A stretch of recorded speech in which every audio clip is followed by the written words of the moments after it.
Hey everybody, how's it going? My name is Will and welcome to Copper Jacket TV. So I'm sure by now most of you are aware that trying to follow the DOJ's current position on the 2A will pretty much give you whiplash. They seem to be pro-liberty one day, then on the next day we watch them argue on behalf of gun bans, mag bans, age-based restrictions, and don't even get me started on their hardline stance in favor of the NFA and the GCA.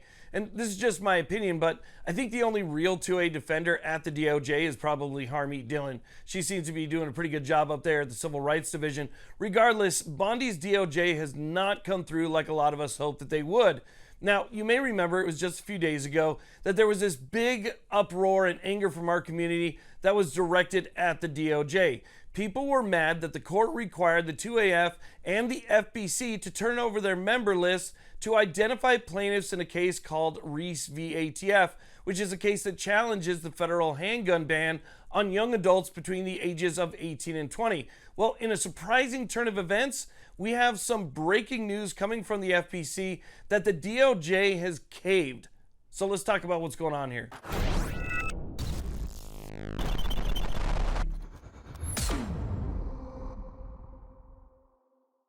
Now, if you're watching this video and you've not yet subscribed, consider hitting that subscribe button. It's free, it only takes a second, but it really does help us out here a lot. It sends a message to the platform that people want to see content like this, which really helps us spread our message. And there's been some shenanigans going on with people being unsubscribed. So if you are a current subscriber, make sure that you double check that you're still a subscriber, because it's pretty wacky what's going on right now. Okay, so let's go ahead and talk about what's going on here. So again, we're talking about Reese v. ATF and the court's recent decision that sided with the plaintiffs, but once again, only with the plaintiffs and their members affected at the time of the case, which kind of sucks right off the bat. Now, on top of only being a win for certain members, the court required that these 2A orgs involved give up their member roles to the federal government so that other plaintiffs could be identified. This had people pissed, and rightly so. It's a really bad idea to give the government a list like that when the government inevitably shifts once again to an administration that is hostile to the Second Amendment. Imagine what they could do with a list of names like that. Well, the blame game has been on fire, with people blaming the DOJ. I, for one, think that they're at least partially to blame, and some blaming the court. The reason that people blame the DOJ for the courts forcing these orgs to give up their voter rolls is because of their proposed judgment, which is essentially the judgment that they'd like to see the court impose, which said this. So the DOJ proposed this to the court. The DOJ wrote, the court's judgment should be limited to the 3 individual plaintiffs and to any identified and verified member of the organizational plaintiffs who was a member when the suit was filed. Defendants proposed that the court issue a declaratory judgment that applies to the individual plaintiffs and to individuals who A, were members of the organizational plaintiffs when the suit was filed, and B, have been identified and verified as members of the organizational plaintiffs during this case. Entry of a judgment with these limitations is consistent with the specificity requirements of Rule Civil Procedure 65D and so forth. And then it goes on to A, limiting the proposed judgment to individuals identified and verified as members of the organizational plaintiffs is necessary to comply with Rule 65D specificity requirements. So this is what they're telling the court that they want.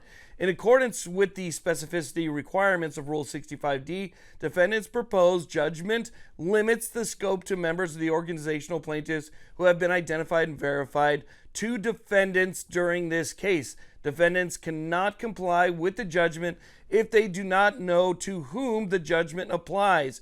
Here, defendants do not know the identity of any of the members of the organizational plaintiffs except for the 3 individual plaintiffs, and they lack the means to identify the members. Any permanent relief that does not include this limitation would be too vague to understand and thus would be subject to vacatur for failure to comply. So that's basically where they're asking the court, hey, they're telling the court, we need the names of these people. And so the court just simply complied with what they were asking for. Now, while I don't see anywhere in the proposed judgment where the DOJ said that they wanted the court to necessarily mandate that the member roles are handed over, it sure read to me like that's what they were at least suggesting. Now, as a quick side note, the 2A orgs here involved expressly said that they would not, absolutely not, be handing over any names to the federal government. So for the past few days, that's kind of where things have been. That is until we got this breaking news today. After a ton of pushback on Bondi and the DOJ over the court's judgment, the FPC announced that all parties in this case have sent a joint motion to alter the judgment to the court. That includes the DOJ. The DOJ is now officially asking the court to change its language in its judgment so that it gives the parties the option to give the name, but it does not compel them to give the name. So basically it looks like this. Now, I'm obviously not going to read the whole thing, but I think this first paragraph will pretty much tell you what it's all about. It says joint motion to alter or amend the judgment. The parties hereby jointly move to amend this court's judgment in the following respects: to add following underlined and bolden language to paragraph 2B, and B, individuals and FFLs, importers, manufacturers, dealers, collectors who are members of the FPC, the 2AF, or the LSA at the time that the action was filed on November 6, 2020, and who are identified by plaintiffs pursuant to paragraph 5, and to alter the language of paragraph 5 to replace shall provide with may provide. That's kind of the key takeaway here. Given the urgency of this issue raised by the court's judgment, the parties respectfully request a ruling on this motion on or before October 14, 2025. So basically that would change the language from shall to may. And since we know the FPC, the 2AF, and the LSA are not willing to hand over the names, that's huge. I suppose if you still want to be included and don't mind if they give your name, it still allows them to do that, but without forcing them to do that. And as a quick rant, I'm also sick of seeing these limited scope judgments where the court finds some laws unconstitutional, but somehow it's only constitutional for some people and not others. I mean, the hell is all that about? Now, again, remember that all parties asked the court to act on this on or before October 14th. So that gives us a 4-day window to see what happens.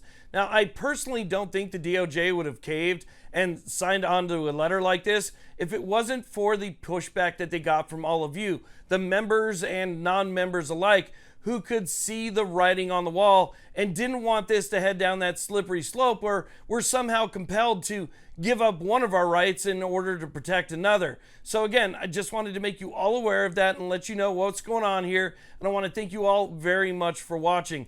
If you haven't yet subscribed, please consider hitting subscribe. It's free. It only takes a second, but it really does help us out here a lot. And I'm grateful to everybody who likes, comments, watches, and subscribes.